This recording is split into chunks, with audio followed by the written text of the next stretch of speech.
These factors are essential to our journey towards achieving USC, necessitating collaboration and innovation. Our commitment at WHO is resolute.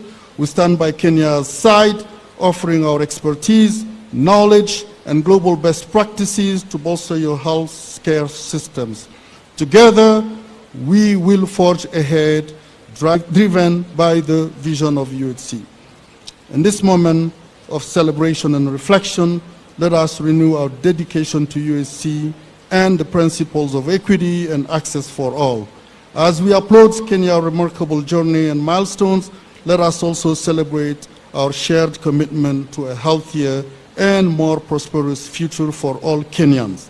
Let us continue our collaborative journey towards UHC with unwavering determination and solidarity. Asanteni sana.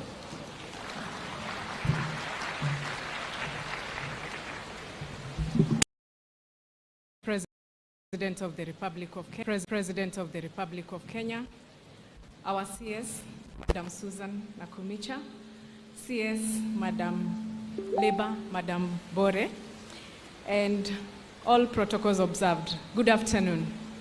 Good afternoon, everyone.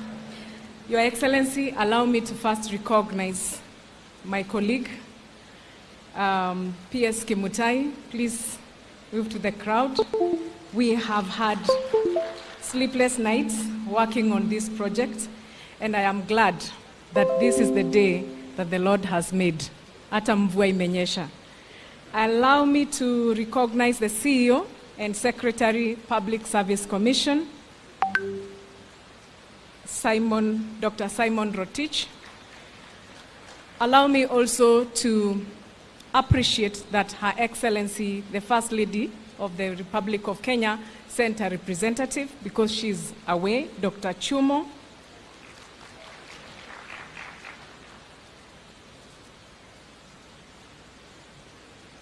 Your Excellency, primary health care is the cornerstone of health. And that is why I would want to introduce two people on the stage on community health, that is Professor Dan Kasenje and Miriam Were. And I would wish the moderator of this forum to come to the stage to take us through.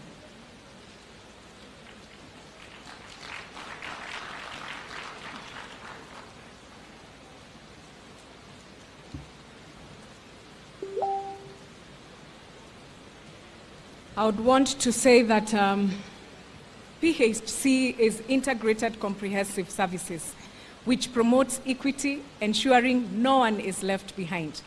We are creating a scenario in this country where healthcare is accessible, available, and affordable. Kindly come on stage.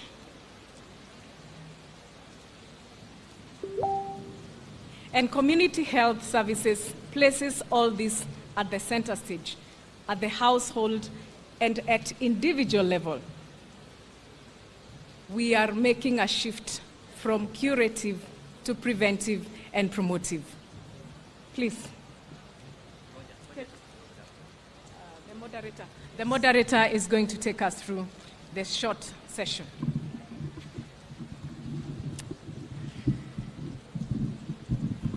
Your Excellency, the Deputy President, all protocols observed. My name is Julius Mbea, and I represent partners of the Ministry of Health working at community level, the community health units for universal health coverage. Thank you for having us. And it's no great opportunity to bring to you two eminent Kenyans who have been at the forefront of community health. And for that reason, I will do a brief introduction of Professor Miriam Were, which is a household name in community health in Kenya. Professor Were obtained her PhD in community health in 1981, having been the second class of medical students to ever be trained in Kenya through the University of Nairobi. She has served with the government of Kenya, UNICEF, WHO, and has been awarded several awards, including the Noguchi Prize for outstanding work in community, is being the moment that we are seeing today. From being called Daktari wa Mavio, Daktari wa Latrines, to the moment that the government of Kenya has renewed its commitment to community health and has committed community health as the vehicle of achieving UHC. Professor, we welcome you. Dakika moja tu. Asante sana. Hamjambo. Hamjambo tena. It's a great pleasure to be here today. Mutewere is there. Papa, please stand.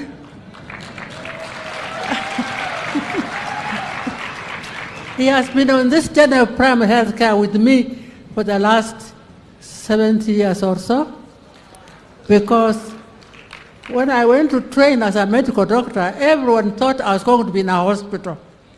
Even I thought so.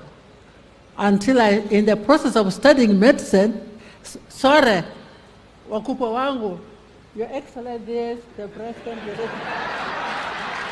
I am a village girl, so no offense meant. So when we started this study, people said, we thought you were going to study medicine. Now you are in the village. Now you are talking about people having latrines and using them. So they called me the doctor of latrines. And for many years, my medical colleagues called me professor of latrines and dismissed me. But I think the first point I want to make is that the focus of our work should be, is it helping people? Is this approach moving people to another level? That is the focus of our work.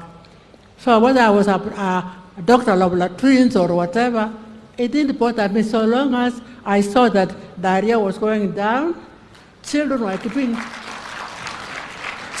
being less malnourished, and so on.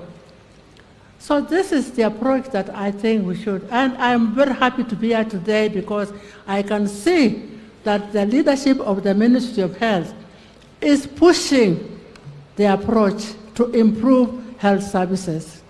So I'm very happy to be here, Madam Minister and your colleagues. And in this kind of work, you don't work alone. You work with many people.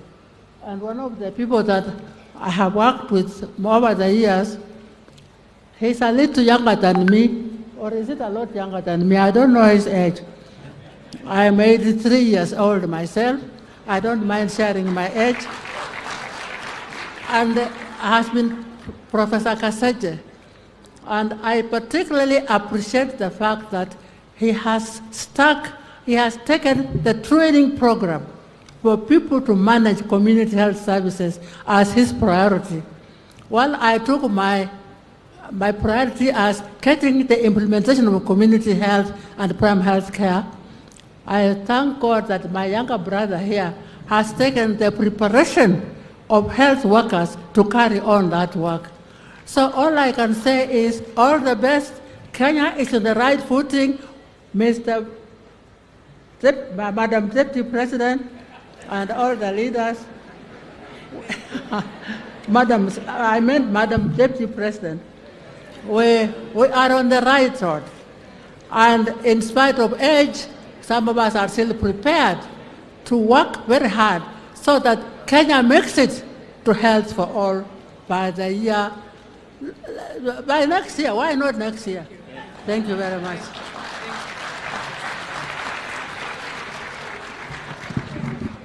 Very short.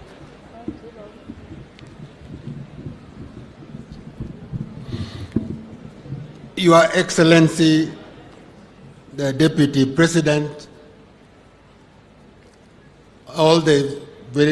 Your Excellency, senior government officials, ladies and gentlemen, good afternoon.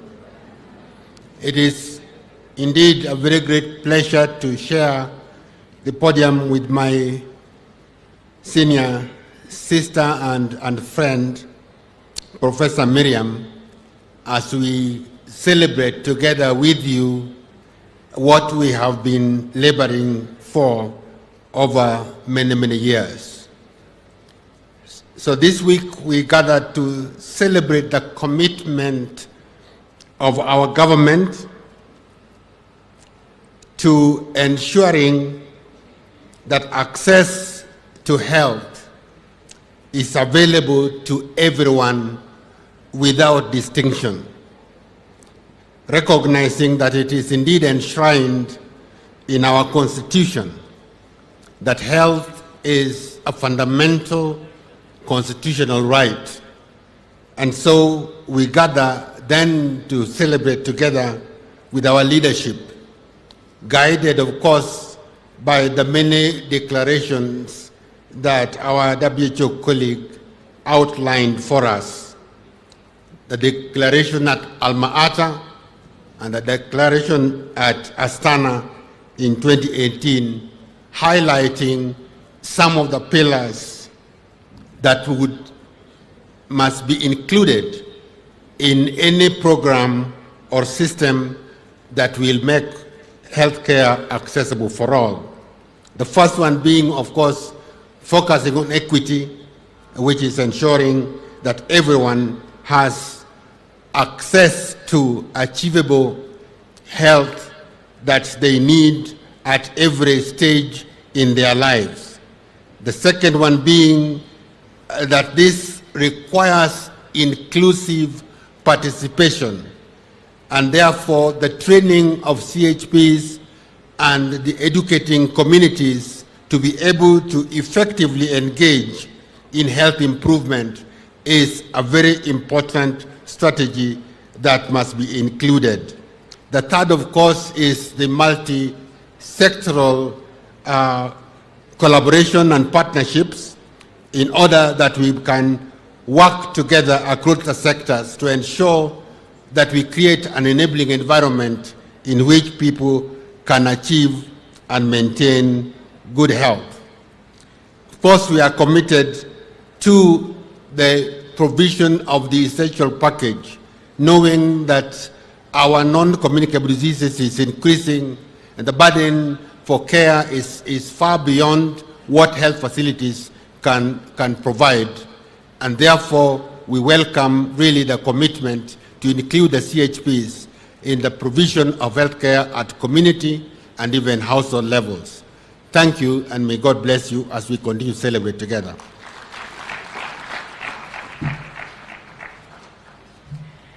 Thank you so much. Primary health care may not be a success without the collaboration of the two levels of government, the national government and the county government. At this juncture, I wish to, with your permission, Your Excellency, to invite the Governor of Kericho County, His Excellency Eric Mutai.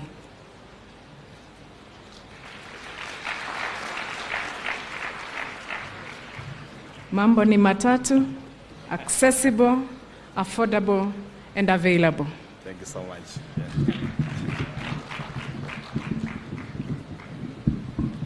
Thank you so much, PS. The chief guest for today, His Excellency the Deputy President of the Republic of Kenya. Cabinet Secretary is present. PS is present.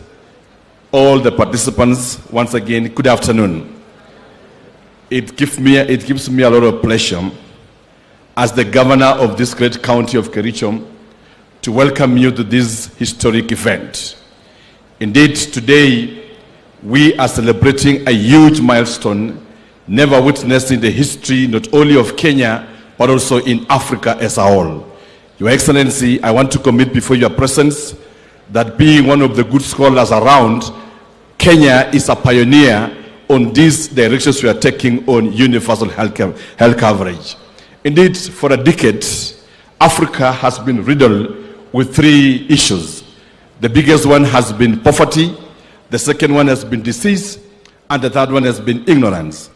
Disease is one of the biggest impediments towards achieving economic freedom in Africa as a whole. At the moment that we handle disease, The moment we look as a nation and as leadership into how we can deal with matters preventive and prevention right from the village level, it gives us the honor to move even a bigger milestone in terms of safeguarding the wealth of our nation. So many of our people have died in the past and across Africa, and the single reason is out of diseases that can easily or would have been easily prevented if they were diagnosed early. Today, Your Excellency, in your presence, we've been able to see the revolution that has been led by the Ministry of Health in terms of looking into the primary healthcare networks. And we were able to witness tremendous equipment of the universal healthcare promoters in the villages, and how they were able to actually diagnose disease at that level and link them to the nearest dispensaries. As COG, we are committed to do our bit, and that includes equipping our dispensaries, our health centers within our locations and our villages, so that we are able to assist. Once the community health promoters have diagnosed diseases, the patients would be able to get medication easily and in a more accessible manner. That is our commitment from the COG.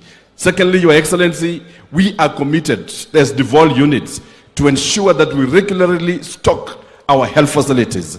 Because one of the impediments is that, yes, we have diagnosed the patient, but when we refer to a facility and there is no medication, then it defeats the logic of the whole exercise. We are committed then as COG, in partnership with KEMSA and other industries, to ensure that we all the time and regularly stock our facilities in the villages. Because by stocking the dispensaries, by stocking the health centers, it then conceptualizes and make real the meaning of devolution, because services will be assessed right down in the villages.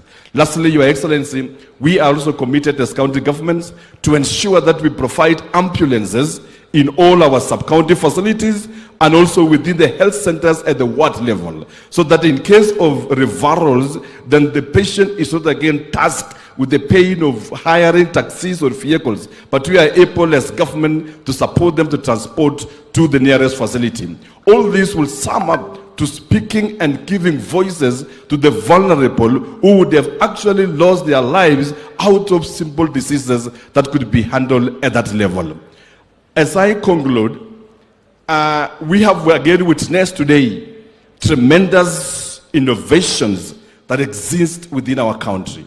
And I want to categorically speak out here that having gone around the booths that we have here, there is a clear demonstration that we have a sound innovation within our hospital facilities, private sector, and even research institute.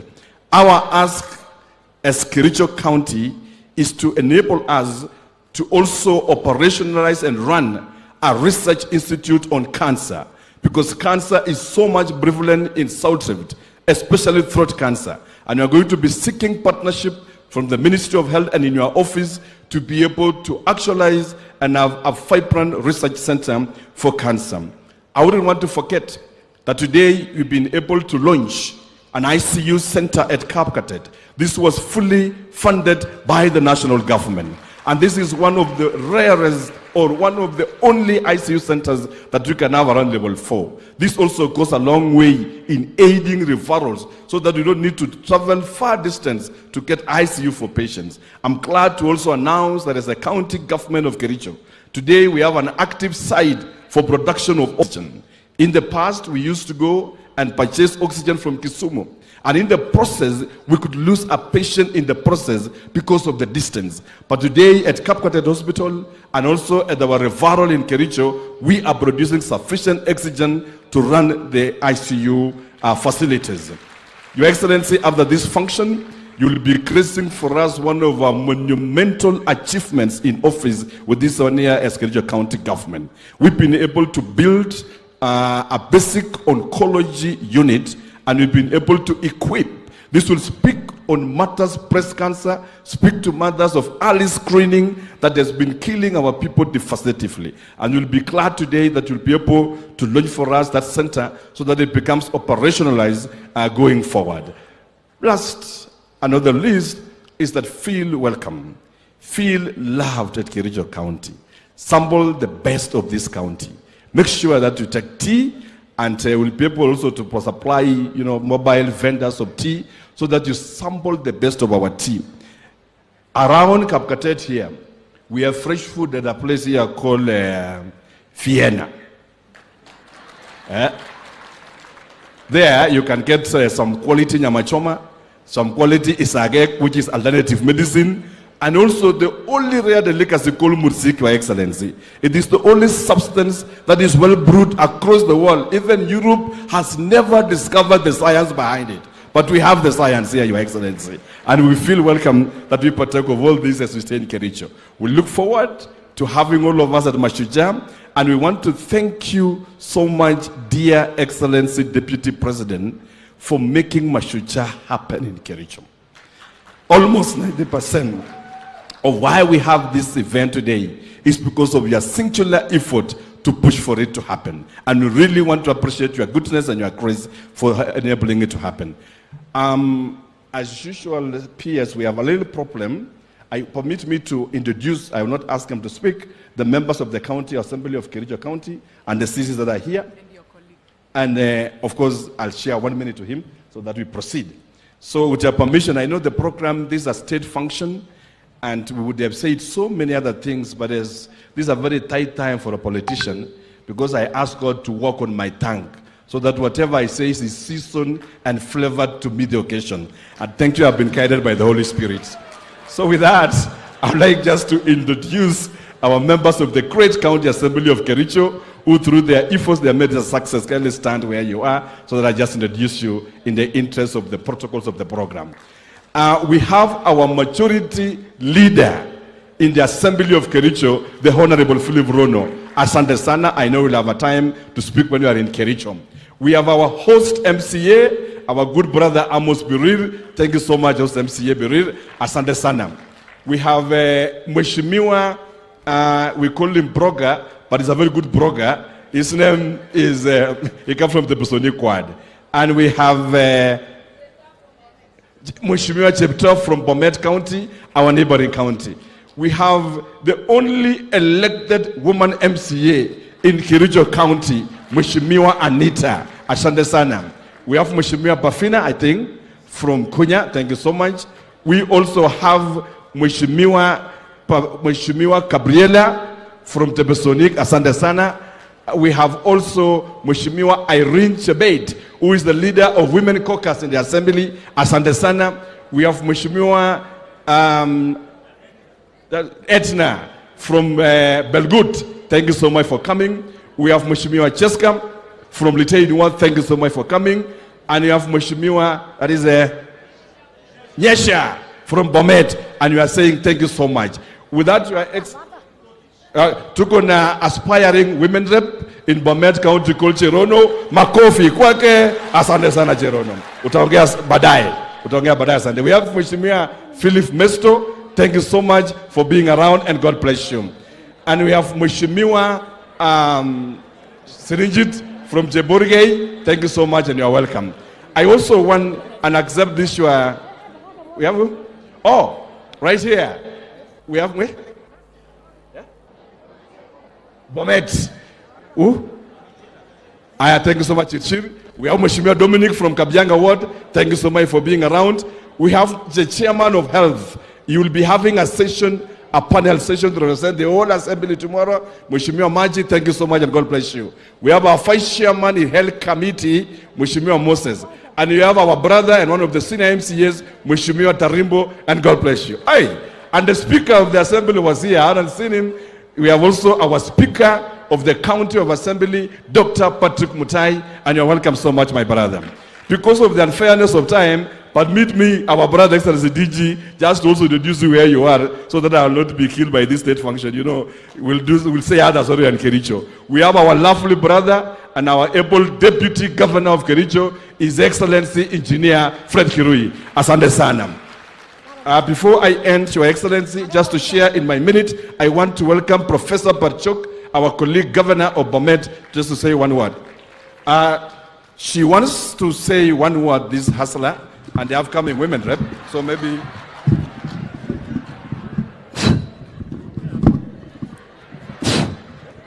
President nenyon, karibu Kapatet. Naitwa Meya kutoka Chebilat. And Francis MB na nato na kusimama hapa. President, igotu William agilenji achamo okyaleweno. Kyana nekyaleweno asika chutugoi. Konyesha. Kama to chutugoi. Mi bigire raja President. Chana lugo mwaunda busya. Kwanza cherono atinye tabu. So mutai kogigilewen aki. Asante. Your Excellency, you can have the benefit of shaking your hand and then just that. So that will be very. Lastly,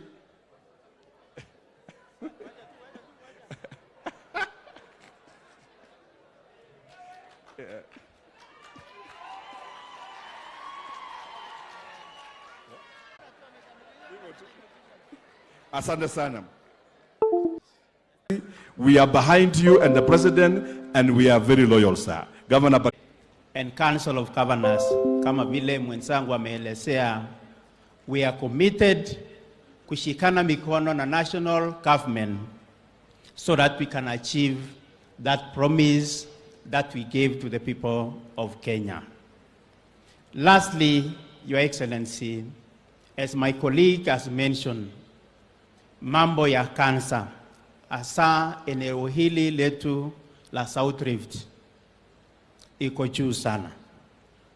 And we want to request, and we are willing, I've talked and discussed with my brother, tutaweka pesa na tushikane mikono na research institutions ndio tuchue hii mambo inatokana na nini, because every week, almost every day, tuna attend mashishi ya mtu ambaye amekufa na ugonjwa wa cancer. So we are willing as the two county governments kuweka pesa. So mtusaidie, we still come for discussion. Madam CS, tuone vile tutashirikiana pamoja ndio watu wetu wasaidike. Your Excellency, karibu sana. Thank you. We have finished our session, Excellency Deputy President, and now just when you will step over the podium, we'll have the responsibility to introduce the members of parliament who are here. But I have apologies from our area MB Kibet Komingoi, who is out on an official duty, and also our Senator Aaron Cheruyot, who is also out on official duty. And you also have apologies from our women rep, who is not feeling well, Mama Beatrice Kemei. Thank you so much. Let me hand over to the most beautiful peers next to me here. Karibu sana.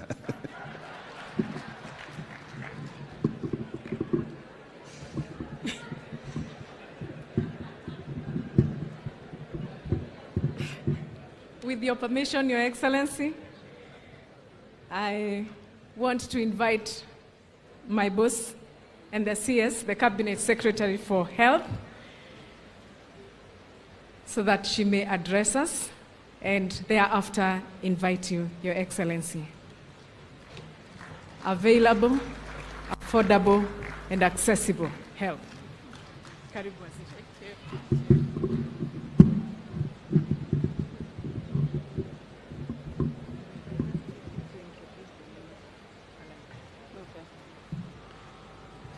Your Excellency, the Deputy President of the Republic of Kenya, Honorable Rigathi Gachagua, my colleague, Sister Cabinet Secretary for Labor, Madam Florence Bore Tap-Nyole, Excellency Governor of this beautiful county of Kericho, Excellency Governor of Bomet County, our PSS, Honorable Members of Parliament present, my ministry officials who are here today, all partners present, na watu wa Kericho. Hamjambo. Chamge tugul. Mko wazima. Your Excellency, today I am very, very, very happy. Because you and the Excellency, the President, you walked around this country and promised Kenyans universal health coverage. and it was put in a plan. Your Excellency, it has been my responsibility to ensure that what promised happens. And today here, we are here to demonstrate that things are not just being launched in Nairobi, but they are happening on the ground. And we have worked with you since morning. You have been able to see for yourself. So I am very happy and glad that you made time to come today. We have a whole week packed with activities. We actually began on Friday. His Excellency the President graced our local manufacturing expo. And now today, we are talking about primary care network. So I am indeed very happy that you made it. Before I make my few remarks, I would like to invite my sister so that she can come and say hello to the people of Kericho County, which is her home county as well. Karibu, Florence.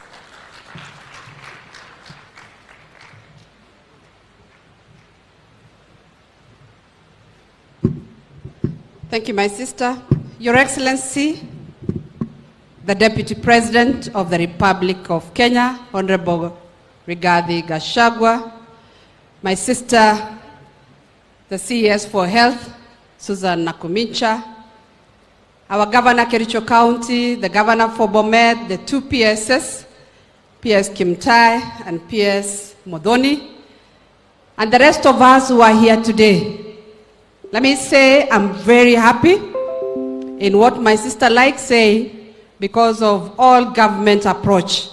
I'm here to give her all the support during the launch of the universal health care.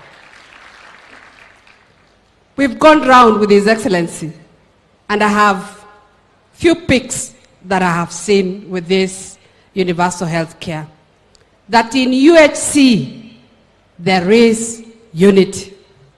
In UHC, we are able to see primary health care that is cheap, that targets the vulnerable, that has been brought from the high point in the cities to the rural areas. Mine is to say, let's walk the journey, and we thank you, Excellency, because your presence here shows the focus of this government to be able to reach to all Kenyans in every corner. Karibu sana Kericho County, we welcome you, we love this government, and we want to say we are going to be very happy because Kenyans will have a healthier and happy lives to live. Thank you, and God bless you all.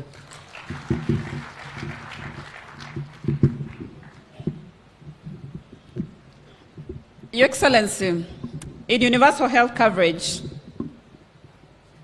my ministry officials and I, we did identify 4 main pillars that we are going to use to deliver universal health coverage. Your Excellency, we have the pillar on commodity security, which the President launched on Friday. We want to ensure that if a Kenyan walks into a facility, hataambiwa nunua panado pale nje, atapewa kwa sababu iko kwa facility. So we have capacity build our institution, KEMSA, to ensure that we increase the fill rate. Governor here will tell you, when we came into office, the fill rate was 50% if they did so well. But at the moment, we are headed towards 70%.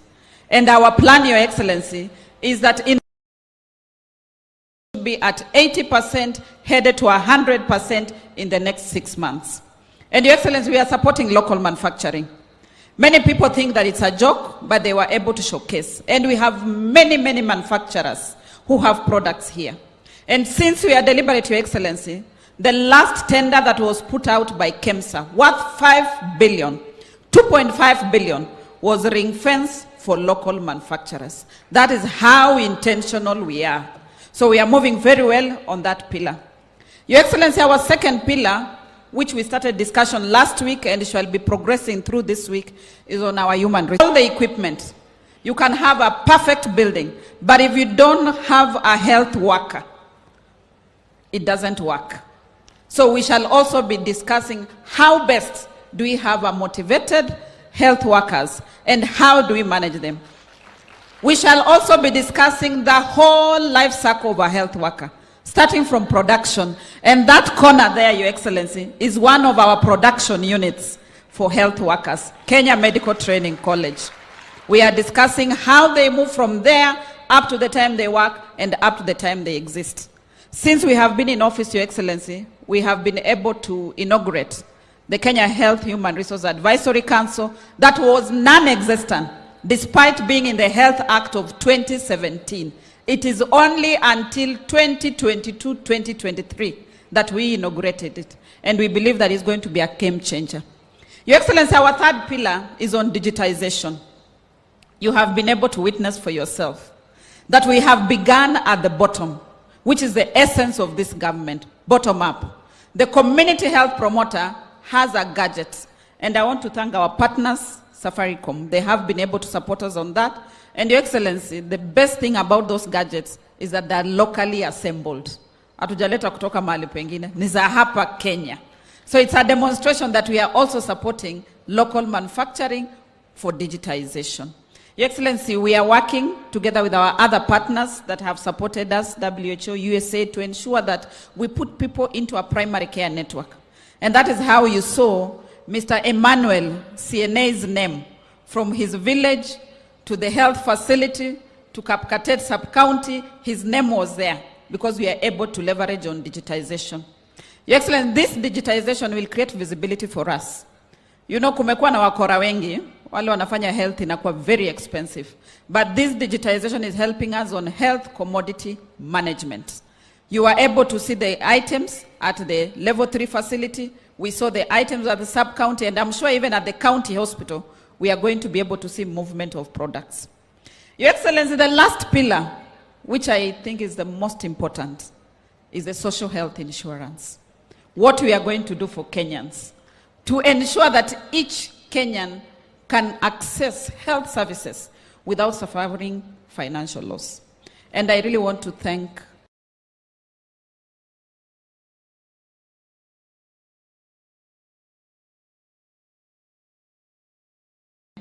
and one of my committee members, and also the members in the Senate, Your Excellency. They did a tremendous job in working on the bills. So we are just waiting.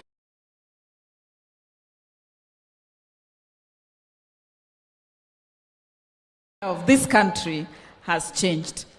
Your Excellency, I want to thank you for the support, that you have been a champion of this universal health coverage. And I'm going to do my best. If there's any time I have loved my job, it is this time. Because I can see the impact on the faces of Kenyans. I saw the impact on Emmanuel's face when we were in his household this morning. I saw the impact on the 100,000 community health promoters that we have given kits. Your Excellency, and the community health promoters are very happy because starting this October, they are going to get a stipend. And as a national government, we have put in 3 billion shillings per year. That is not a mean achievement. So I want to thank you. But I want to ask Governor, please, we are in this together. Primary health services is your responsibility. But if we work together for the people of this country, we are going to change the landscape. I know in Kericho you have over 1,600 community health promoters. We are going to work with you. Equally in Bomet, I know you have about 1,900. We are going to work with you to ensure that we change the health landscape of this country. Your Excellency, I have not been working alone. My team at the ministry is an A1 team. We have been playing together very well. My PSS, Modoni, Kimtai, the directors, the Director General, we have been working together as a team. And I want to promise you, this team is going to deliver on all the promises of Kenya Kwanza. With those many remarks, I would like to take this opportunity to ask us all to be upstanding so that we invite His Excellency, the Deputy President of the Republic of Kenya. A round of applause for him. Makofi mpaka afike kwenye jukwaa, makofi.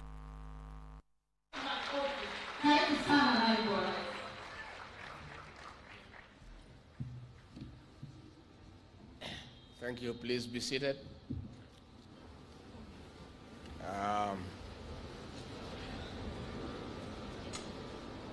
the Cabinet Secretary for Health, and the host of this celebration, Susan Nakumisha, the CS for Labor and Social Protection, Florence Bore, who is also a daughter of this great county, the Governor of Kericho County, Wanamtai, the Governor of Bomet, the Chairperson of the Health Committee in the National Assembly, Dr. Pukose, Minister of Health and county officials, all other partners, our gallant health workers, the great people of Kericho County, distinguished guests, good afternoon. God is good, and all the time. Mnisalimie kwa hewa. Bwana Yesu asifiwe. Bwana Yesu asifiwe tena. Pokeeni salamu nyingi sana kutoka kwa Rais wa Jamhuri ya Kenya, Daktari William Samoei Ruto.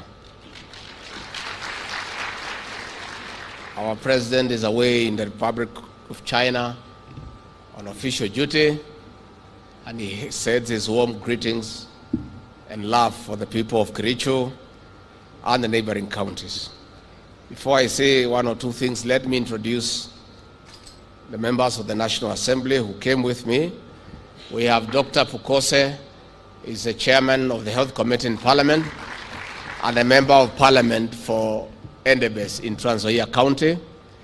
We have Patrick Munene, the vice chairman of the Health Committee in the National Assembly and member of Parliament for Chuka Igabangombe in Tharaka Nithi County. We have that tall man, Duncan Maina Madenge, a member of the committee and member of Parliament for Nyeri Town constituency.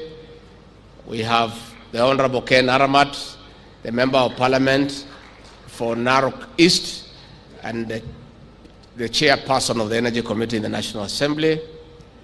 We have Honorable Tonkei, the women representative for Narok County, and we have Honorable Charuret, where is he, the member of Parliament for Kipkelion East of this county.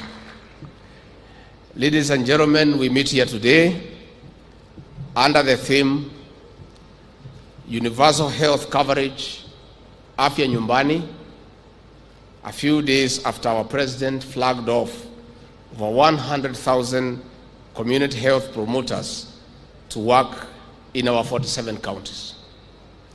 It is also a great occasion to witness the potential of the Kericho County Smart Primary Health Care Network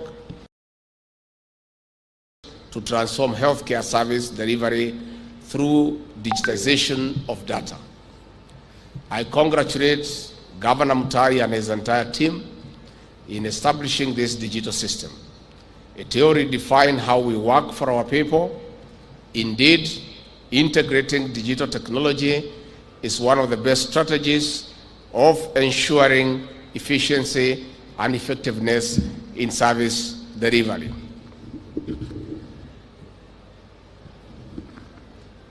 Distinguished guests, on this note, I wish to commend the community health promoters who have been engaged for this assignment. You are our heroes this Mashujaa Day. We can't pay you enough for the splendid work you are already undertaking. Once again, we count on your utmost dedication to deliver to Kenyans the promise of universal health coverage. Distinguished guests, October is significant to Kenya and the world. During this month, we work to raise awareness on cancer and in particular breast cancer. Cancer is one of the leading non-communicable diseases which collectively kill about 27% of our people annually. In some cases, non-communicable diseases and conditions account up to 50% of hospital admissions. This overstretches our healthcare system, therefore negatively impacting on quality service. Quality healthcare is very expensive for most families. Serious health conditions are sinking families into abject poverty, as many Kenyans cannot access healthcare insurance. In fact, only about 26% of the more than 53 million people have some form of health insurance cover. When a serious medical condition strikes, poverty is inevitable for most families. Poverty strips off one's dignity. This, in turn, slows our development. Your Excellency, governors, distinguished guests, this is one of the reasons that the Ruto administration is investing in promoting preventive health care to the grassroots in collaboration with our counties. This is alongside the ongoing reforms in the National Health Insurance Fund to enhance access to quality health care as enshrined in our Constitution. We are closely working with counties in establishing sustainable structures of promoting preventive health as envisioned under the universal health coverage. In this regard, we have allocated 141.2 billion shillings to the Ministry of Health, with at least 18.4 billion shillings going into the universal health coverage. We are determined to meeting and surpassing the minimum target of 15% of the national budget to the health sector, as per the Abuja Declaration of 2001. Distinguished guests, Primary Healthcare Network 2, which Kericho County is integrating into its healthcare system, will progressively contribute to data collection of various diseases and other medical conditions. This is crucial in strategic and targeted planning, more so in resource allocation as we seek to reap from preventive health interventions. Today, we also issue a certificate to Kericho County Referral Hospital as a level 5 health facility. Level 5 facility alongside Kapkatet Hospital must redefine medical services in this region. Besides creating a favorable environment for research and incubation of medical innovations, students will have an opportunity of shaping and sharpening their skills. Our students of the Kenya Medical Training College, Sigowet campus, and other medical institutions put into practice their skills at the level 5 hospital. There is potential in groundbreaking research in digital medical practices, including artificial intelligence. There is no regret in innovation. There is no waste in exploring and testing and incubating new ideas.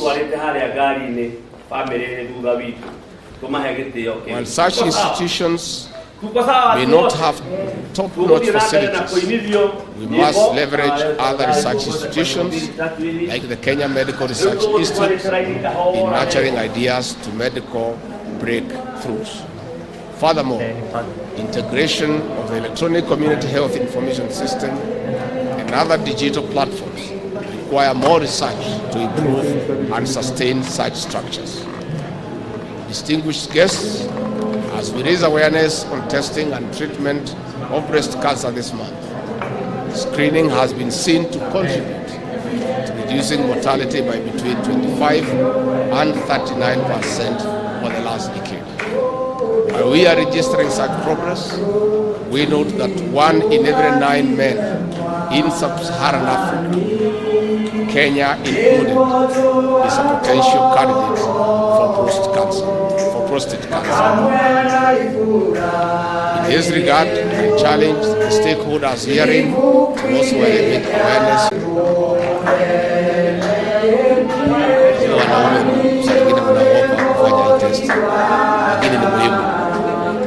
This will inform timely interventions to save lives.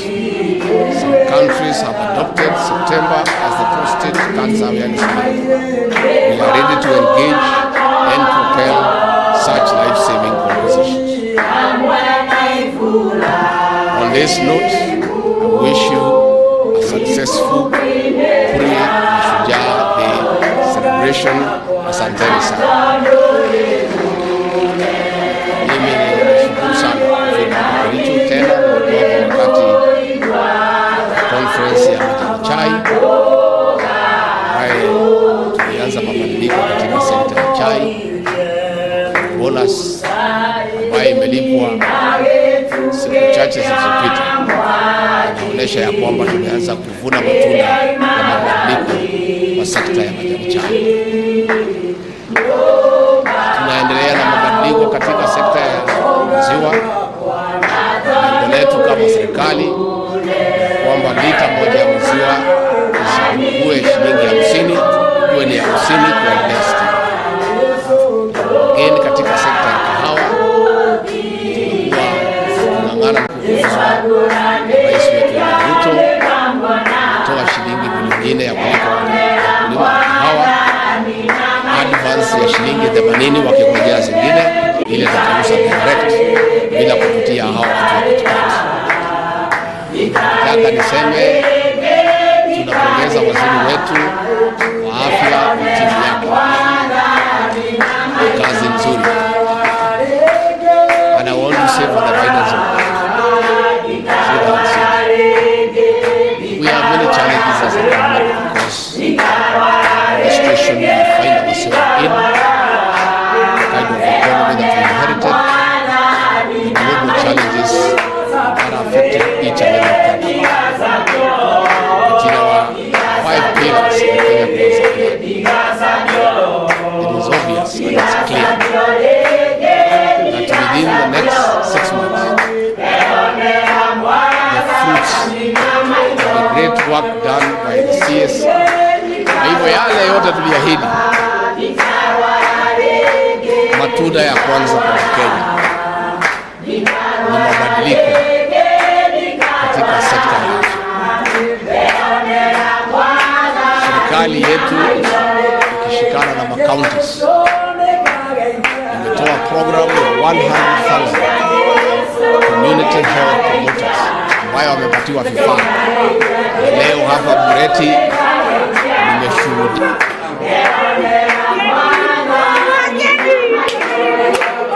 nimeshuhudia kwa ngoma ya mzee vile hizo vifaa zinafanya kazi, na kwa hivyo tutakuwa na afya nyumbani. Wewe utapata watu wanakuja kukusaidia pale kwa boma lako na familia yako. And this is a great intervention by the government in our health sector. And I can tell you without doubt, the fruits of this intervention will be felt in every homestead across the face of the country by the people. Because a healthy nation is a dignified nation. I want to take this opportunity to appeal to our county governments, led by our governors, to put their best foot forward and improve services in hospitals managed by the county government. I want to appeal to our governors, starting here in Kericho, to make sure that we have sufficient and adequate drugs in each and every facility of the country. This issue of patients being sent by health providers to a certain corner in the town center to go and look for drugs should be a thing of the past.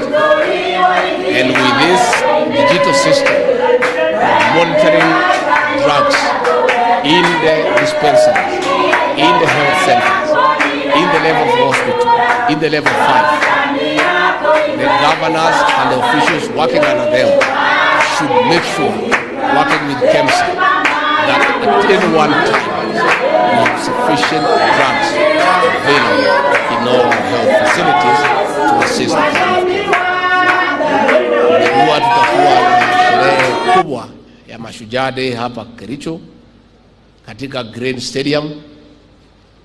Kiwanja itafunguliwa saa 9 ya usiku. Na ni first come first served. Hiyo kiwanja ni kidogo. So amuka mapema ufike pale. Tutakuwa na maofisa wetu wa kutusaidia kuhakikisha ya kwamba mmepewa pahali ya kuketi, na itakuwa tamasha ambaye hamujaona katika area hii. Tutakuwa na military parade na other activities that are very interesting that have never been witnessed in this part of the country. I want to appeal and invite all the residents of Kericho, other neighboring counties, to come and join President William Ruto in celebrating Mashujaa Day in this county. Na tutaanza mapema kwa sababu ya mvua. Vile tumeona hii mvua inaweza kututatiza. Kwa hivyo mfike mapema, mpate viti pale mbele ndio muweze kuangalia na kuona kwa macho yale ambaye itakuwa inatendeka pale. Mimi nikimalizia ni kusema asanti kwa magavana wetu, tuendelee kufanya kazi. Na hapa Kericho, County Commissioner na timu yako, na shukuru nyinyi. Vita dhidi ya pombe inaendelea vizuri, 70%, lakini 30% bado. Nataka mutie bidii machiefs wetu. Mnajua tulikubaliana na hatuna vita, sisi ni marafiki, ya kwamba katika location yako wewe kama chief na pombe hamwezi ishi nyinyi wote pale, lazima mmoja aondoke. Na kwa sababu pombe hana akili ya kuamua kama itaondoka ama itakaa, jukumu la uamuzi ni juu ya chief. Na unajua tunataka kutoa machifu kadhaa kabla Christmas waende nyumbani, ndio wakuwe funzo kwa wengine wale wazembe. Na nyinyi watu ya Kericho mnajua ni marafiki zangu, na rais mlitupigia kura vizuri. Itakuwa ni uchungu mingi sana kwangu nikiona machifu wakienda nyumbani. Kwa hivyo namuomba kwa heshima machifu wetu mjikaze, mtoe miguu kwa gunia, mungangane na hii watu na madawa ya kulevya, ndio nyinyi muweze kuendelea na kazi, ndio mshughulikie watoto wenu. It will be very painful for me to sanction a few chiefs in Kericho to go home because you are our people and we love you and you supported us and prayed for us. Please spare me that agony to make that decision by doing the right thing. Wale wote wanauza hizi bombe machifu mnawajua.